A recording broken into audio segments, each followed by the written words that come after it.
knows nothing, can understand nothing. Plunge deeper into the darkness, and your heart will grow even stronger.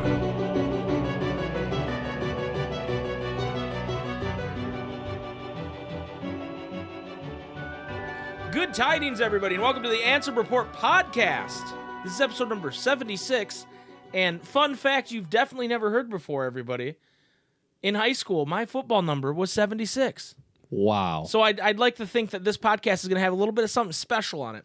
With me, as always, is my lovely, beautiful, baby boy brother. Some people might say sexual. Jason. Hi, Jason. Hey, How's it going? pretty good. That's it? That's pretty all I good? got. Yeah, that's all I got. Full disclosure, this is the second time we've done the intro, and the first time Jason started going on about how it's hard to smile. So I told him we had to edit it out. It's just so hard to even smile. To just force a smile. Anyway, we got an action-packed show for you. Kind of. I don't know. I I didn't really plan. I do have a bit of news tidbit. Madison Davenport, Jason, are you familiar with that name? No. She's a voice actor, and she's the voice behind the nameless star in the final world of Kingdom Hearts 3. She posted an Instagram post saying that in early July, she was recording some voiceover work. Now, it could be that she just got a different job, Okay. voice acting job, but it could also be she's recording for Melody of Memories, the nameless star again. What? Yeah. That's what people are suggesting.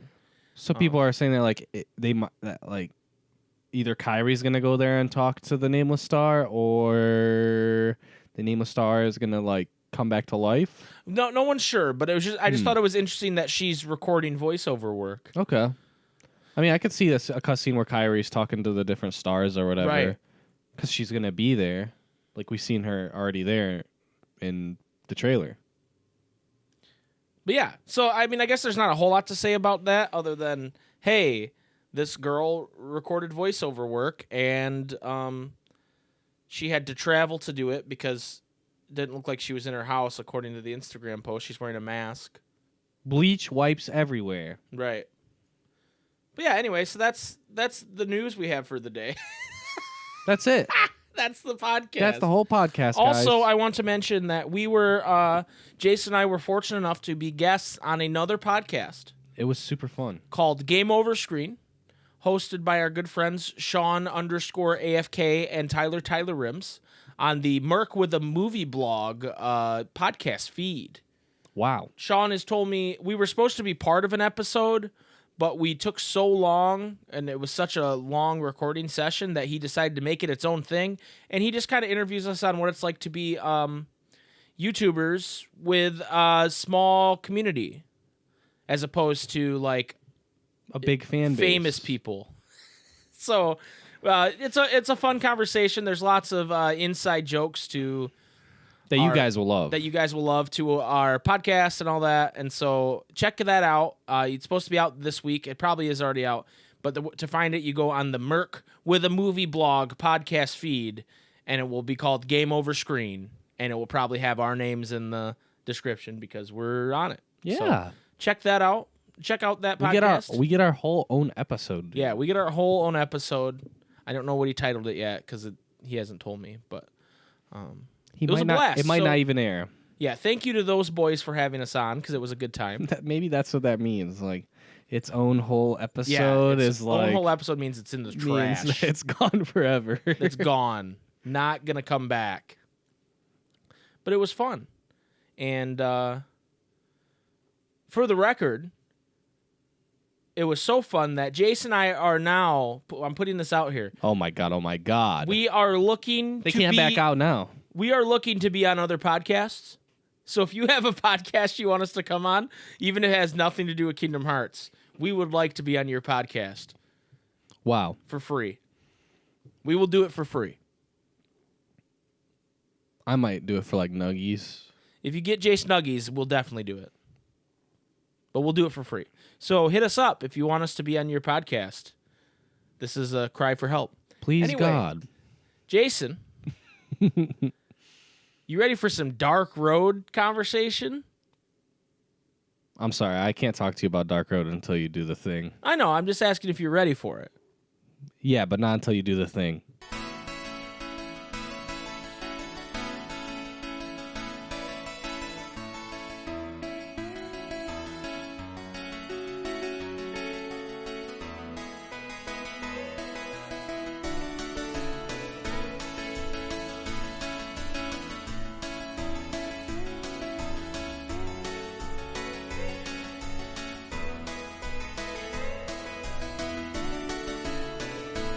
Dark road, take me home to the place where I belong.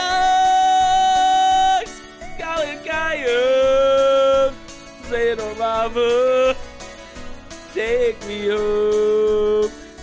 Dark road. Beautiful. There. You happy now? Yeah. You son of a bitch. So Dark Road, Best game. or as I like to call it now, a boo road. Because all I get are boo cards. That's not entirely true. There are 2 new cards that arrived on 7/17. 2 fan favorite characters, Jason. There is Kyrie, who's a blue card, and her main ability is Gauge Up. And she fills the bonus gauge. Effect value does not change even if cards are stacked. So she kind of is just wasting your time, similar to how Kyrie works in real Kingdom Hearts. Yeah, like it would have to be a big boost for it to even like. I've worth used it because I actually drew the Kyrie card on a 3. I got lucky on a 300 jewel pull. I drew Kyrie. Wasn't great. Not a great card to add to my repertoire. Then also there is triggered. Axel, who he's a green card, reverse green, whatever the fuck that means. And he uses the ability Ignite Raid. Okay, which that's is a strong not real. Physical attack. That's not fire like a attack. That's not a thing.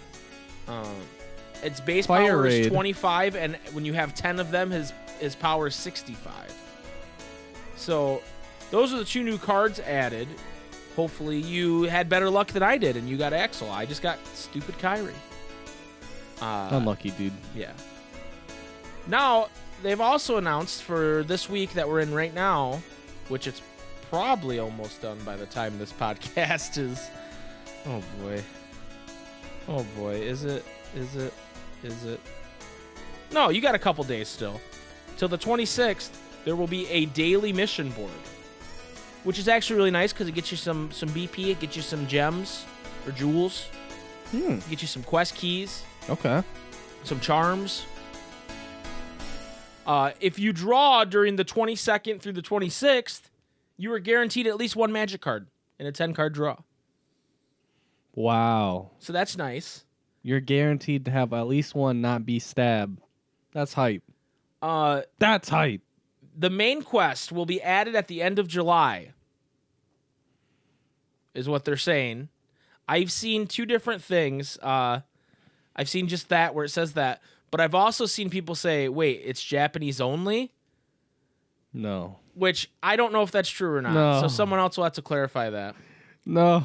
And then finally, a new wind magic card and a new event will be added on 7/27. So if you want to cast Arrow on Monday, you'll be able to if you get the card. No. Yeah, dude, I don't know, man. No. I'm just trying to get I'm just trying to get powerful enough to where I don't have to grind to beat the story when it comes out, you know? That's all I want. We'll see if that's something that I can do or not. I'm level 25, but I think I need a good Axel card or 2 in order to really boost myself. Okay. What happens when they just add another 20 missions, but it's like half of them aren't even really missions, and you just get hit with like a fucking massive difficulty wall? What do you mean what happens? Like, I grind overnight while I sleep until I can defeat it. okay. I'm not Are you There might have been other people in the past who agreed to play a mobile game. Okay. And then, like, a couple months into it, we're like, dude, I can't do this anymore. It's too hard. Yeah. It's too painstakingly difficult. There might be some people that do that. I don't do that. Okay. All right. Cool. Okay. I'm glad we have an understanding on that. I thought for sure you were going to rage at me for that. No. I mean, like, are you going to still play it if it's Japanese only? Like, for the main quest? It depends how long it is between. Okay. That's fair. If it's like, a couple days, Japan gets it early, I'm fine. If it's like 2 or 3 weeks or a whole month behind, then I might have to quit at that point. Might have to be like, fuck no, baby. Right. Then I think Damo can suffer for all of us.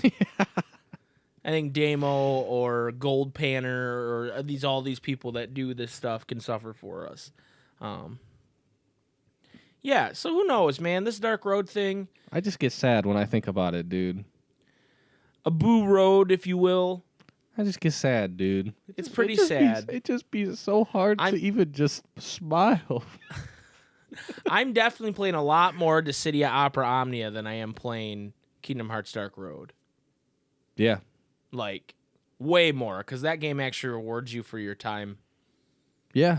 Unlike Dark Road, which is like Dark Road, you leave your phone hostage for like 10 hours to like get halfway to leveling up, and then you level up, and then you get like +2 strength. Yeah, it's tough, man. It's hard out here for a Kingdom Hearts pimp, you know. Right. It's hard out here for a Xehanort, but we're gonna keep pushing. Before we move on, though, I got to give you my tip of the week. Oh, of course. My Kingdom Hearts Dark Road TM. For all you freaks. SpikeGhetti pro tip of the week for all you freaks. TM. There's a double TM on there. I don't know if you noticed that. Wow. So, my pro tip of the week. I didn't.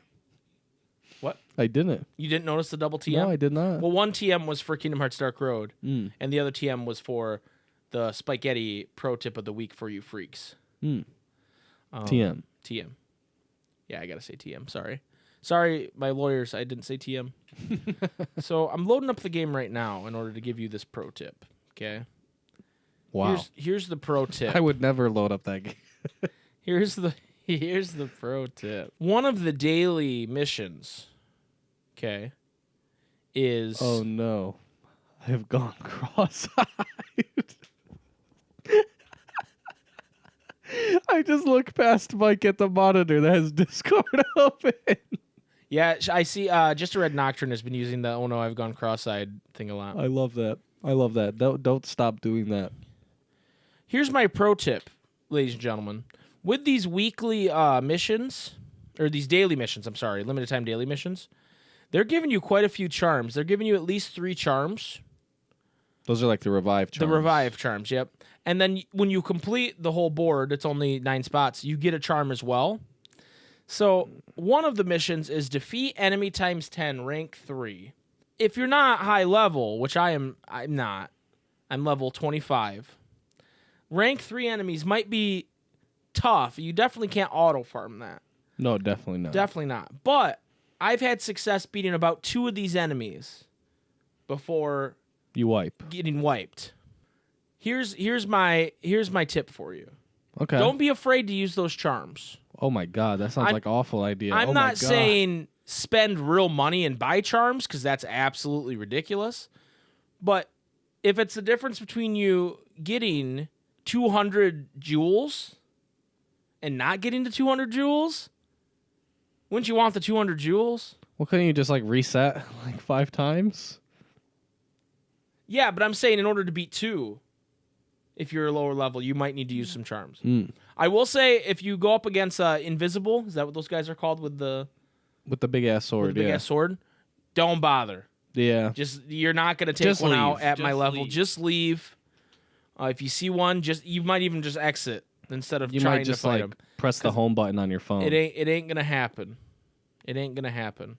Also, separate pro tip. The Kyrie card is dog shit. Take it out of your deck. Take it out of your deck. This is a pro tip that I'm following right now.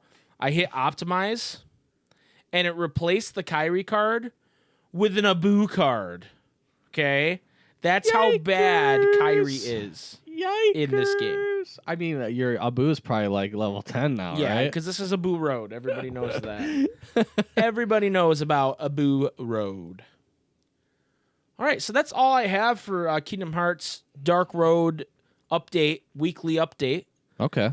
I hope you guys enjoy it. If you have any tips for all our Dark Road players out there, if you're just like a 5-head Dark Road player, hit us up in the Discord, or you can email us at ansomreportpodcast@gmail.com. Or you can add us at Twitter at SpikeGhetti Bros. Or you can hit us up on Twitch every Tuesday and Thursday where we're streaming Final Fantasy 15 or other things. Or you can leave us a review on Apple Podcasts saying your Dark Road tip. I mean, that would be like the weirdest way you could possibly do that, but I would still take it and read it. Yeah, definitely. 100%. Or Jason's phone number is 230-29 What the fuck? 11. So you can call him. Anyway, Jason, we're going to take a quick break, and when we come back, we are going to do the question of the week. It's a very surprising question of the week. Okay. There's a little bit of surprise in there. Okay. And we're going to do our new segment, which I now have a name, and I will reveal the name after the break. Oh my god, We'll see you in a minute. I need to know.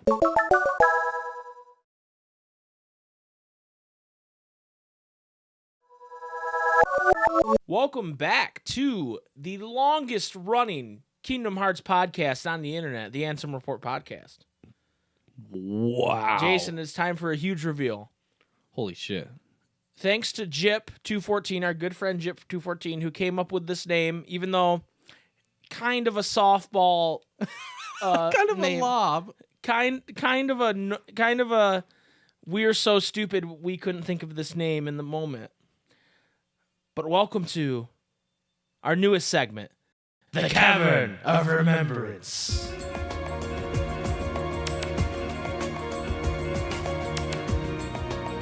Jason, this week it is your turn. My turn. Your turn. You picked a topic as supplied by our friends on the Discord when I asked. Yeah. Of a topic that most people, or not most people, but maybe that person in general, doesn't understand about Kingdom Hearts. I don't know what the topic is. Jason is going to ask me to answer the question or explain it, and then he's going to give the real accepted answer. And then we're going to switch off every other week like we did last week. So, I am nervous as balls, Jason. Hit me with what I got to talk about. And oh yeah, I only get 3 minutes to answer it. That's right. So let me get the timer ready. Yeah, I forgot there was a time component to this. Yeah. You have as long as you want, which it's kind of backwards because you like researched it. Yeah. So you maybe you should only get the time limit, but that's not as fun. Okay, I'm going to start the timer right after you complete your sentence. Okay, this one comes from our good friend Kyrie's bro. What up, Kyrie's bro? And he says, why do nobodies have hearts? Okay, I started the timer. he went cross-eyed. I've gone cross-eyed. So, from what I understand, nobodies were told in Kingdom Hearts 2. We were all told that nobodies did not have hearts, but they would be like, oh, nobodies don't have emotions, haha. But then they would still do things that would lead you to believe that they actually have hearts. As for why they suddenly have hearts, it's called a retcon, and it's a thing that Nomura does pretty frequently, where he just decides, you know what, I don't really like what I did there. I'm gonna change it and make it so they have hearts. No, in all seriousness, I don't remember exactly why they have hearts. Okay. I seem to remember like that they grew them over time because they started to experience emotion, and that somehow grew a heart for them. And so I guess I'm not really the expert on the subject. I know that I feel like Demix had a heart since Kingdom Hearts 2 when he did like the traitor. I don't know. And I feel like, Xemnas is still like being like, yo, I don't have a heart, dude. But I feel like he does. And I feel like maybe the first nobodies to grow hearts were Axel and Roxas and Shion, but maybe not Shion because she kind of disappeared and then she came back. But I feel like part of the reason that Master Xehanort's plan didn't go through right in the first place is because of Roxas and Axel and their ability to grow a heart or have a heart, because he didn't want the vessels to have hearts or some. I've gone cross-eyed. How much time do I have? Holy cow, a minute 15. So maybe 3 minutes is too long for this segment, I've decided. But I really do think... I think for some of them, you might need 3 minutes. Yeah. I really do think that if we're talking in non-lore terms, a retcon is how you would describe this. Because I don't think he intended them to have hearts in the first place.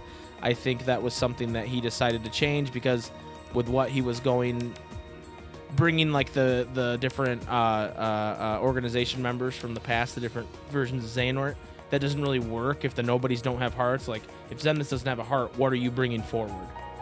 Right? And so I think that's part of the reason why he retconned that. Right, yeah. So I think that's like the technical reason. As for like how they explain it in the game, I don't really remember. And I still have 20 seconds. Holy shit. Also, I just want to say hi to Tara and to my family at home. And Peace and love. I wish I could do the thing where I phone my dad and say, "Hey, Dad, I didn't really need your help. I won $1 million. Because I'm going to win $1 million. The answer is C.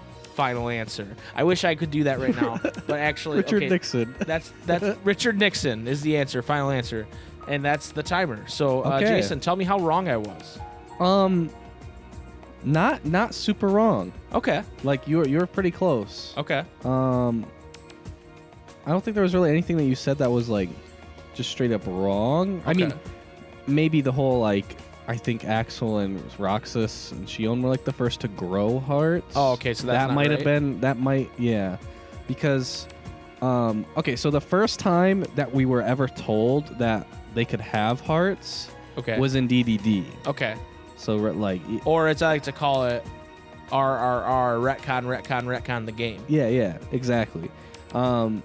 And so the first time that we hear that they can grow hearts is in The World That Never Was, with Xemnas telling Sora that nobodies can grow new hearts and feel emotions, and that they kept this a secret on purpose from the other organization members because they were meant to just have Master Xehanort's heart in them anyways. Ah, okay. So that was like the... So they kept it... Well, okay. They kept it secret from them, but why? So like... Because because their reasoning in KH2, like what they're told is like, oh, we're going to complete Kingdom Hearts so we can be whole again. That's right. That's right. Okay, that makes more sense. But then, in reality, the idea was that they are just going to have Xehanort's heart fill them anyways. So they were told that because otherwise they wouldn't have been able to complete their goal of Kingdom Hearts. Right. They didn't know like that their goal not wasn't because actually... they might grow a heart. Not because they might grow a heart, because like they can't just go, I'm gonna grow a heart. Right. Yeah. No, they don't. They can't just like choose to like grow a heart. And then they pop one out. That sounds like some Death Stranding shit right there. Yeah, that does kind of sound like some Death Stranding shit. But then there's also some like weirdness where like the reason that they can that some of the nobodies would lead you to believe that they have a heart is because some of them retain their memories, so like they know what like a social norm would be when something happens, like to be mad, right? Or so you're saying like they remember what it was like to be mad, so Demix, they can act like it. The example I gave with Demix is that when he goes traitor, he goes, okay, socially, normally, you would get mad at someone for being a traitor, so I'm gonna pretend I'm mad. Yeah, pretty much. Okay. And that's probably like why he is how he is, where like a lot of, you could say he's like the most real for like a nobody, where he doesn't really care because he doesn't have emotions. He just kind of exists, right? I mean, he has some emotion. I don't know. I feel like he like very barely like he fakes his emotion. There's a lot of "oh come on" with him, where he's like exasperated or is frustrated with the situation around him. So I'd say that's an emotion. I feel like it would be more like the emotion would be like fear, because it's like he's acting as if he is exasperated or whatever in order to not get like backlash for not doing shit. Okay, because he doesn't care about it. That's fair. Hearts can be grown by nobodies. They just lied to them, so they would try to complete Kingdom Hearts, which wasn't their real goal anyway. Yeah. Because they were gonna have their hearts filled by Xehanort anyway. Like but then they were gonna be vessels. Sora and Axel and Roxas, to a certain extent, ruined it. Yeah, but which also, is why Master Xehanort had a new plan. Yeah. But Xemnas knew of this plan. Yeah, he somehow knew about the plan, but then also it's like kind of weird. It's like he's acting like he doesn't have a heart, but how else would he have time traveled? Well, that and like he still is acting like even when you kill him in KH3, he's like, you know, being lonely is part of being human. Xemnas, he goes, it must be so incredibly hard. Oh. You know? Yeah. It's like, okay, dude, we know you don't have a heart, you son of a bitch. One other thing that I thought was cool, you do have a heart. When I was reading about it, is like that normally nobodies have their memories, like at least nobodies that are strong enough to stay in their human form. Yeah. They normally have their memories. Okay. But it seems like a couple don't, right? Between Roxas. Marluxia, Larxene. Yeah, probably Larxene as well. Who knows about Luxord and Demyx, you know? I think Luxord knows more than he's letting on. Right, I feel like he probably does. I'm still waiting for the don't hate the player, hate the game, Sora. But one thing I thought was cool is that because people knew that Roxas was Sora's nobody, when you become whole again, you have your memories from when you were a nobody. Right. So they automatically assumed that he had all of Roxas's memories. But he didn't have any of Roxas's memories until they hold hands or whatever in DDD, in the world that in the world that never was. So why didn't he? The reason why they call him, well, because Roxas has become his own entity at that point. His heart was inside. Okay. Like he doesn't have the memories of the hearts inside. That's him. why Demyx was like, "All right, Roxas." Yeah. And that sounded more like Axel than Demyx. And that's why they always call him Roxas and stuff like that, and like refer to things. But he don't even know. Yeah, exactly. And then that's why they're like, "Why are you acting like that?" Like they know for a fact that that's what happens. Okay. And he's a special case. Yeah. Because he formed his own. He became his own identity. Right. Okay. So is that everything you to discovered? Me also kind of just like opens up like a weird ass like, and I guess they kind of, when somebody's heartless and they're nobody both die, then they become whole. They become what they were before, right? Mm-hmm. Well, like with Roxas, it's like he has a heart, but he never became like a heartless per se. It makes it very like, what is the point besides just the memories that Roxas has that are Sora's?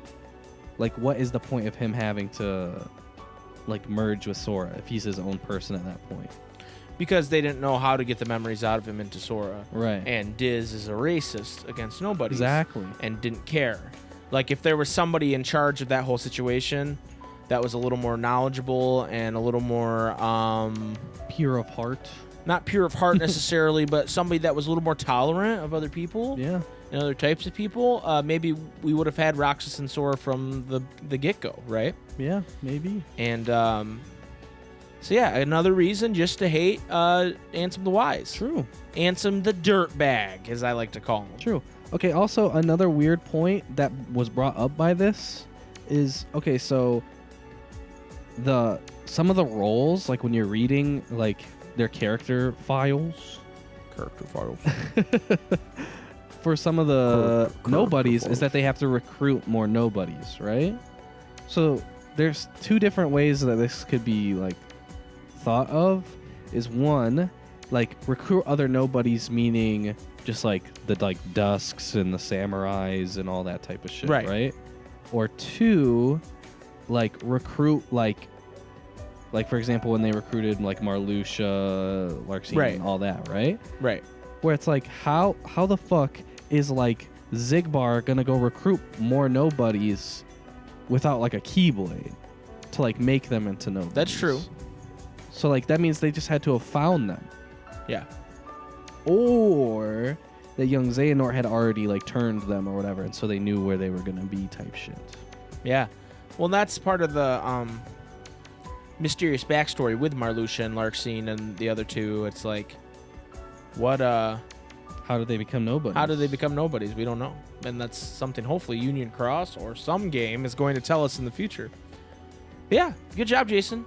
I think you really nailed it, and good job to me because I think I really nailed it. I don't even think I really nailed it because it's like I feel like it made more in typical Kingdom Hearts fashion.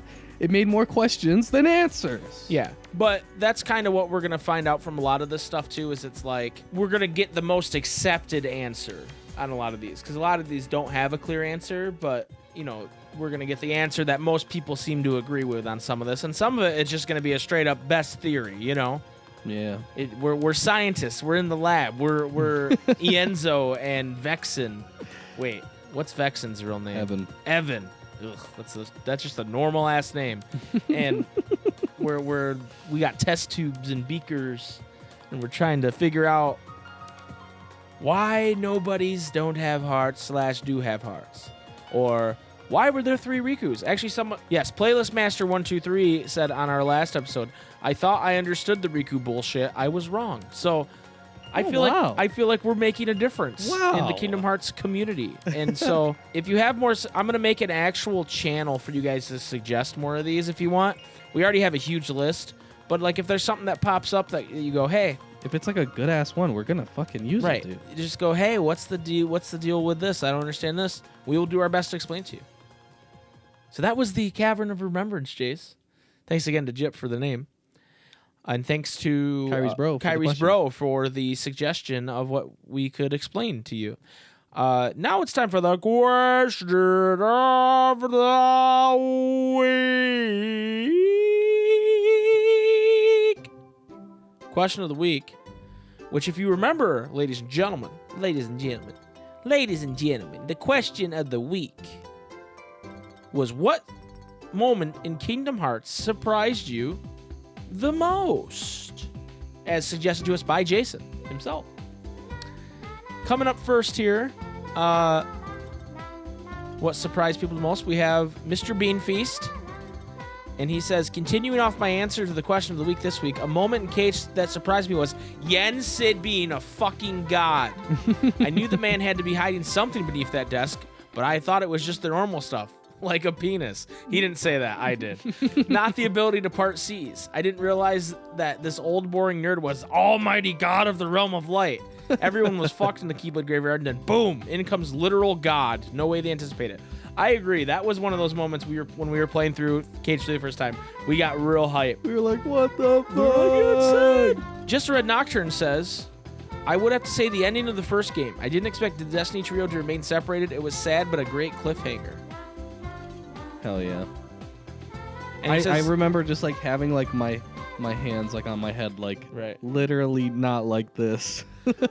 His bonus answer is Axel says hell in Chain on GBA. Void Gear Vanita says, what surprised me in Kingdom Hearts series was when Sora sacrificed himself for Kairi at Hollow Bastion. I can see sacrificing yourself for someone, but Kairi? Kairi, bro? The fuck kind of life we live in? That's the world we live in, dog. Tyler Rim says, because I didn't actually play the KH games to completion until the 1.5, 2.5 remix on PS4, there's not a lot that surprised me going through them. By then, I had looked up the plots to each of the games and could tell you what was going on like I was teaching a college course. But there are 2 things that got me to pop off. When I was in 6th grade, I played KH2 for the first time on PS2. I knew nothing about it other than there were Disney characters and this spiky-haired boy Playing as Roxas was cool because he's cool. I popped off when he whipped out 2 Keyblades that I hadn't seen before, and an Axel went, 2? It was basically right. I was basically right there with him, like, how the fuck does he have 2? So that was shocking at the time. Another pop-off was going on to YouTube around the same time in 2008 and seeing people fight Roxas in the world that never was and being like, how do I fight Roxas? All I get is a cutscene. Not knowing that it was a Japanese exclusive version of the game at the time. Also, there are some surprising things in KH3, of course, but of course I watched all the trailers, so not as many surprising things as there could be. Yikes. True. Very true. Alex says, what surprised me in KH was Sora committing death. Holy shit, I remember sitting there waiting for Sora to finish off Riku, and then he picks up the Keyblade and does the thing. Yeah, he came back, but looking back, it still surprised me that Disney allowed that. Another thing was Ansem being an imposter. I remember spending so much time defeating Ansem in KH1. For some reason, the boss fights were mega CBT for me. I was glad he was gone, but then I play KH2 and find out he was just the main villain's Heartless, and I felt like all the work was for nothing, especially since that dickbag keeps coming back. And finally, I was surprised that everyone fucking dies in KH3.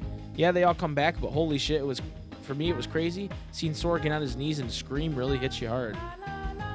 Like, there's something to be said about, like, even just any time there's any type of, like, time travel, that, like, no, this isn't the same, like, world. This isn't the same time. These aren't even the same people. Like, they are, but they're not. Right. And it's very... They died. Weird. They died in that time. If they're using the timeline... It's very taboo. They're dead. ZR122 says, King Mickey's shirt in 0.2.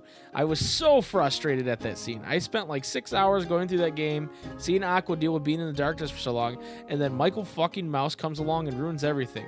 There's absolutely no reason to have the Dark Tower swoop in and destroy his shirt. It ruined 0.2 for me, for sure. It broke my immersion. Yeah. That might be the most... Not just the most surprising moment in Kingdom Hearts, but the most ridiculous moment in Kingdom Hearts. Wildcat Diana, I don't know why I said Wildcat weird. Wildcat Diana says, gotta say, the Zigbar reveal at the end of KH3. Did not see that coming at all, and to this day it gives me chills.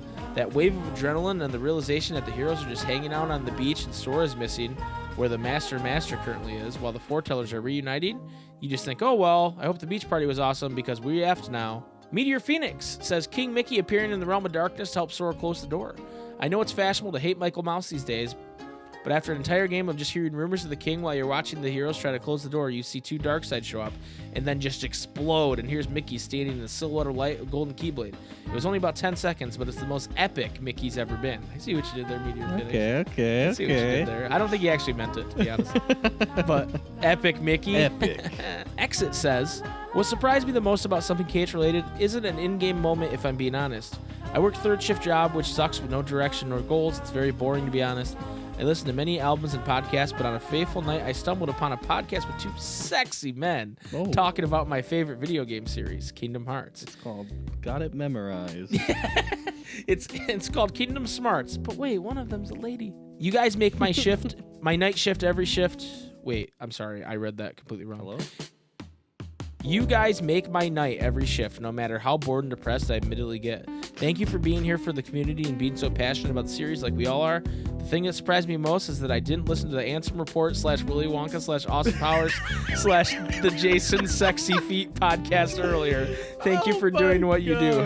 #blessed. Wow, that might be, I mean, I might be a little biased, but that might be the best question of the week answer we've ever gotten. Also, we are in the process of renaming the podcast to the Ansem Report / Willy Wonka / Austin Powers / the Jason Sexy Feet podcast. So thank you. Thank you for that. Jip214 says, I feel like there are a couple of good moments, but I'm picking one that we still don't know a lot about with the secret movie in KH3. When I watched it for the first time, I didn't even realize who Yozora was at first. I was like, whoa, who's that? Then I watched some YouTube videos and realized how dumb I was. But that's the thing, that scene with the Verum Rex and Toy Box was so quick and no one thought anything about it. For it to come back and end up being important to the franchise for the future is crazy. I agree. Yeah. I agree with that wholeheartedly. Door to Light says, the ending of KH3 pre-remind. I was able to unlock the secret episode on my first try. Thank you, Internet, for providing the secret Mickey spots. But before that, I was bawling my eyes out when I saw Sora fading away, leaving Kairi and the gang. Everyone finally got their happy ending except for my boy. I was in such distress, and that secret ending popped up almost immediately after where Sora and Riku woke up in Shibuya. When that scene ended, I just yelled at the TV because I didn't know what the hell to think. P.S. I know they explain it somewhat in Remind, but I have yet to play it. I'm in a bit of a slump with the moment with the series. It's okay, though. Spoilers don't really bother me. And then Door to Light has a part 2. This popped into my mind as well. I remember seeing the secret trailer / preview for BBS as a youngin'. The scene where you see Aqua and Terra's face reveal. My sisters and I were convinced that Terra was Sora's dad and Aqua was Riku's mom. Boy, we were way off. Yeah. Corinne says, I haven't read everyone's answers yet, so hopefully this is a new one.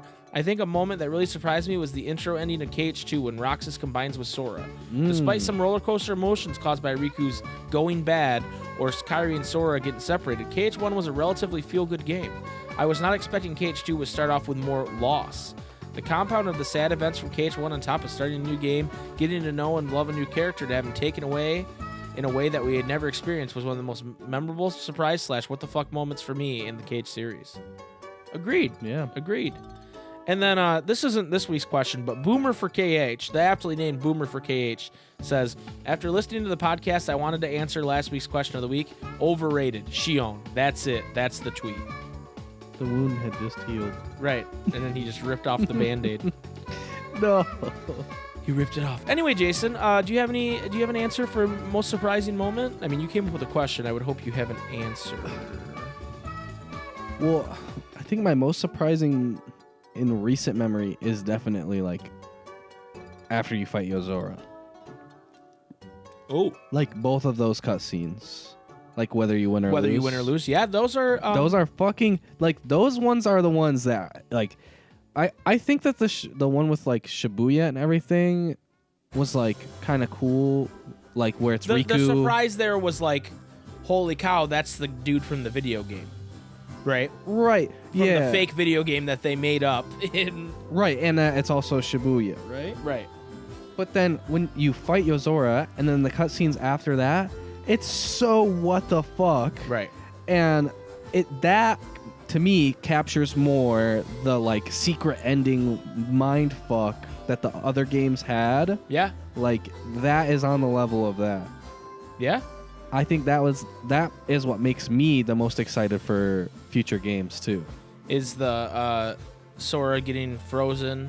Yeah. Or crystallized, or well, and then like waking up in the car, and then impressive, is it not? Yeah. Well, and then there's the two different versions of it too. Right. Which is just like what. That's the a new fuck? thing for KH. Yeah.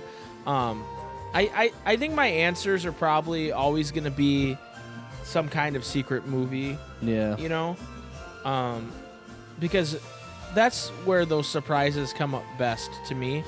Now, I do like a lot of the answers we got, like with like, okay, Roxas merging. Yeah. That was like surprising because that's more common now. Yeah. You play the first couple hours as a different character, and then you go to play, like Assassin's Creed has done it. Like other games have done that now. Yeah. But at the time, that was pretty crazy for them to start that game with Roxas, and then you're done with Roxas for the rest of the game. So that's good. That's a good surprise. Sora stabbing himself was like a surprise at the time. That too. But I would say probably the most surprised I've ever been, maybe not ever been, but like what comes to my mind is just the original secret movie in KH1. Yeah. And because like to someone else's point they made earlier, Kingdom Hearts is a pretty feel good kind of thing. Yeah. And Kingdom Hearts 1 especially is very like even the stuff that's not Disney feels Disney, right? Like Hollow Bastion just feels like it could be Maleficent's castle or something, and like you fight like a behemoth and he's got like a derpy face and there's no hard edges, everything's rounded. And even to a certain extent, like the End of the World was like a darker Disney. You fight Chernobog, you know what I mean? Like it's still Disney. Yeah. And the exception to that being like Ansem as a protagonist, or antagonist, I'm sorry, kind of being like he's very anime and very Japanese and very, you know. And then this secret movie where some of the shapes of the buildings and stuff are still kind of Disney-ish, and they made it even more so in KH2 when they finally revealed the world that never was. But it felt so not what the last game was, but still familiar. Right. And having, you know, BHK blonde hair kid with his 2 keyblades and doing all these like crazy quick anime moves. And then, you know, the guy that was presumably Riku, like running up the building and all that stuff. And it was like a taste to come for the rest of the series, but it felt so much more adult, I guess. And I think that's why there's a lot of people like you and me, especially in my age bracket, that are like, have this love for Kingdom Hearts because I was probably too old for the kiddie stuff of Kingdom Hearts. And you can talk about Disney being timeless no matter, you know, like there's that aspect to it. But that's the stuff that kept me going into Kingdom Hearts and going, and then KH2 was more. And so I guess, I don't know if surprising is the word, but it was. It was like, wow, this is like really cool and intense, and that's not what I expected from this secret movie, and that's what kept me going in. And they continue to do that with every game. It's almost like what Marvel does with their Avenger trailers, where you're like if you watch the Age of Ultron trailer, you're like, oh, this looks dark as shit and everybody's gonna die. and then you watch the movie and you're like, oh, it's another Avengers movie, right? Yeah. And it's almost like, it's actually very similar, because when you consider like Endgame, how everybody just disappears at the end, right? Oh, Infinity War? Or you said Endgame. Yeah, Infinity War. I'm sorry. Infinity War, everybody just kind of disappears at the end. And then the next, you know, they get them all back at the end of the next movie. That's kind of what Kingdom Hearts did with 3, except in a much smaller time frame, right? It was like, oh, everybody died. And it's like, oh, just kidding. A couple hours later, you got everybody back. Yeah. And so, like, they're very similar properties in that regard, how they handle storytelling, because they want to keep that family-friendly thing, but they try to, like, throw edge on it, or at least make you think there's going to be more of an edge based on the trailers or the secret movies or whatever. So that's what's surprising to me. But yeah, I guess that's my answer. A long-winded fucking talking forever answer.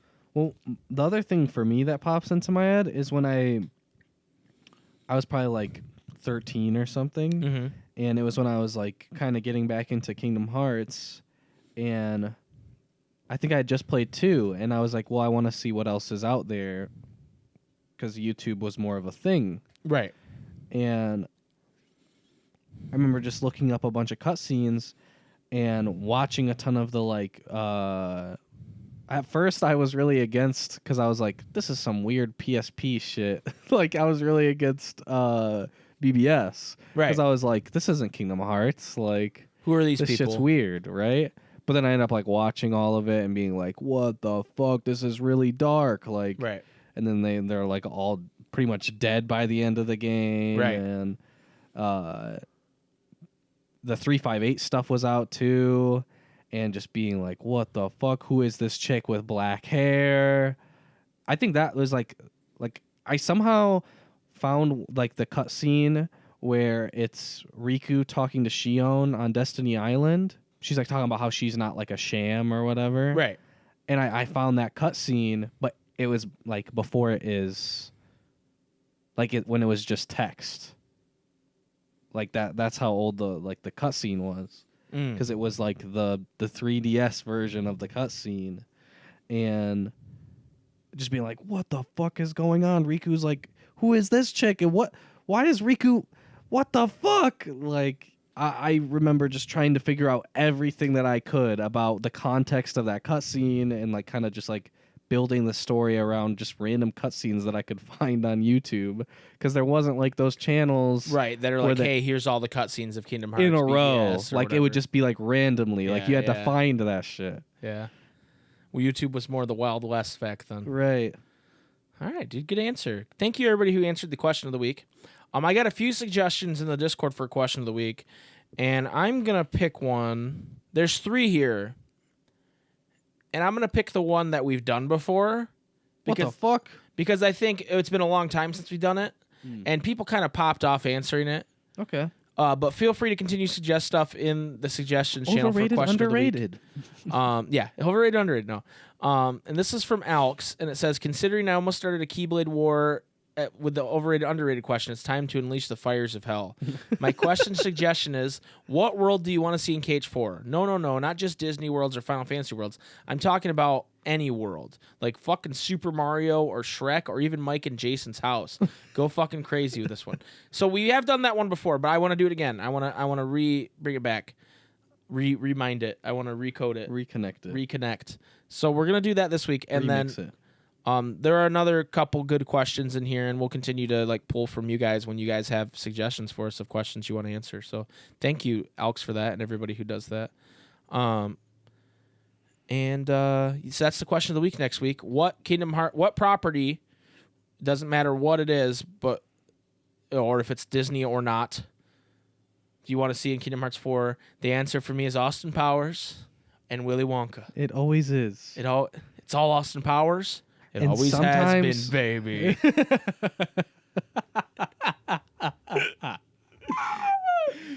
No. Dude, I'm going to make that meme. It's the fucking I've gone cross-eyed on the one that's facing. Yeah. I'm going to make that meme right after we're done It's recording. all Austin Powers. I'm going to post it in the It Discord always with has no been, context. baby. No context. Like, it's Tuesday right now. You guys will see it, and you'll be like, what in the fuck? I'm going to post it with no context. Oh, my God. But yeah. Anything else you want to talk about, dude, before we go? Make sure to check us out on Game Over Screen. Come hit us up on Twitch. Yeah, we're gonna stream shortly after recording this. Yeah. Tuesdays. But it will already be and gone. Thursdays around 6 p.m. EST. I've returned my heart back to Tuesday, so I can stream Final Fantasy 15. Yeah. It's really fun. Yeah, Jason's you're really enjoying it. You said that you're actually getting like dreading playing more not because you don't like the game, but because you're going to miss hanging out with those characters. Right. When it's all said and done. Yeah. So, yeah. Yeah, like I don't even know what we were doing. I think we were just like eating or something, or maybe we were just like at work or something. And I was like, I'm really enjoying playing Final Fantasy 15. The world building is really good, and the character development's really good, especially with all the added stuff of like watching the anime and watching all the other stuff. Prompto, dude, is my guy. We haven't even started the different episodes yet. Oh, that's we're starting what we're doing today. Yeah, we're doing episode starting- Gladio. Well, we're gonna finish episode Gladio. It's not very long. Right. But yeah, so it's like there's just gonna be even more, and I'm gonna like these characters even more. And then I know there's no Final Fantasy 15 too, you know? So well, it's like, fuck.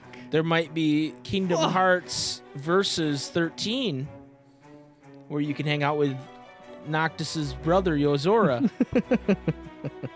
And then the guy that's the Ignis and Gladio combined, and then the guy that's Prompto and Arden combined.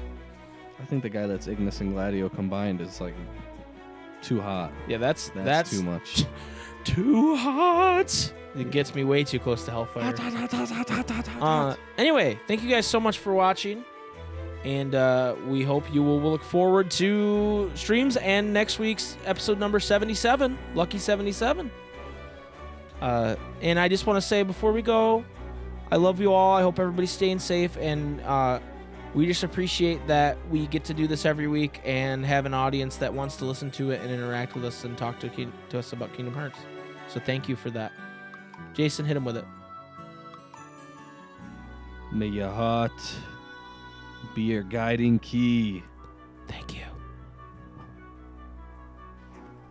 Fuck off.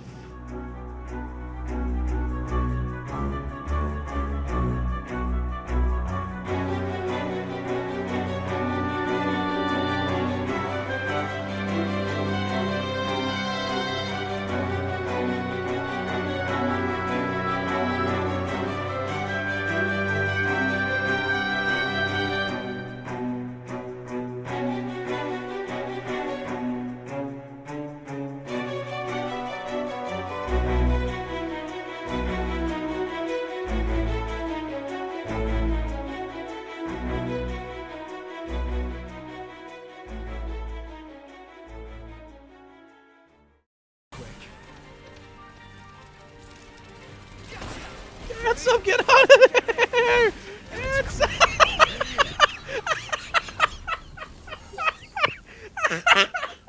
Onward. Yep.